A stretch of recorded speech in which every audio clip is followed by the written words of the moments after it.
السلام علیکم، میں ہوں قاسم علی، جاوید پبلشرز بولتی کتابوں کے پلیٹ فارم سے آپ کو خوش آمدید کہتا ہوں۔ اس سے پہلے ویڈیو میں ہم نے وہ سبق پڑھا تھا امداد بامی۔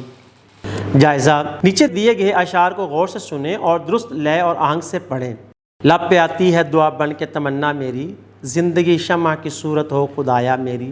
اساتذہ کرام عام طور پر اسمبلی میں یہ دعا پڑھی بھی جاتی ہے، اور کمرہ جماعت میں اگر بچوں کو فرداً یہ وہ لے کے ساتھ اور ترنم کے ساتھ اور درست تلفظ سے پڑھنے کے لیے کہا جائے تو ان کے اندر وہ صلاحیت پیدا ہو سکتی ہے۔ سوال نمبر 2 ہے، ایک دوسرے کی مدد کرنے سے کیا کیا فائدے حاصل ہوتے ہیں، چند جملوں میں بتائیں۔ اساتذہ کرام بچوں کو یہ جملے کاپی پہ لکھوائیں اور ان سے بار بار وہ سنیں۔ سوال نمبر 3 ہے، سبق: شہید کی جو موت ہے وہ قوم کی حیات ہے، یہ آخری پیراگراف کو درست تلفظ اور روانی سے پڑھیں۔ اساتذہ کرام وہ بچوں کو سبق پڑھنے کے لیے کہیں تاکہ ان کے اندر وہ جھجک جو ہوتی ہے وہ دور ہو جائے اور خود اعتمادی پیدا ہو۔ سوال نمبر 4 ہے، دیے گئے الفاظ میں سے اسم عام اور اسم خاص الگ الگ کر کے ان کے جملے بنا کر کاپی پہ لکھیں۔ اساتذہ کرام ان الفاظ کو وہ تختہ لکھائی پر لکھیں اور بچوں کو بتلائیں کہ یہ اسم خاص ہے یعنی اسم معرفہ ہے، اور یہ اسم نکرہ یعنی اسم عام ہے، اور ان کو جملوں میں بھی استعمال کر کے بتلائیں۔ سوال نمبر 5، دیے گئے جملوں میں درست جگہوں پر نے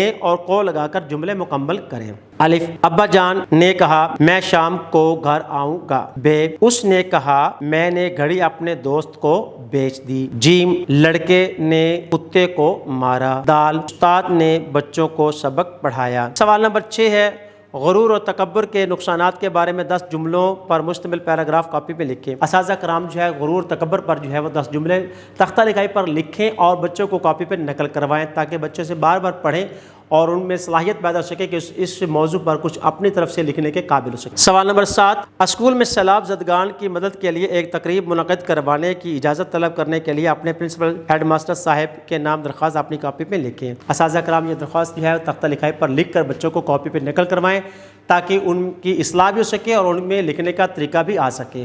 ویڈیو دیکھنے کا بہت بہت شکریہ، اپنا بہت سارا خیال رکھیں، جڑے رہیں بولتی کتابوں کے ساتھ۔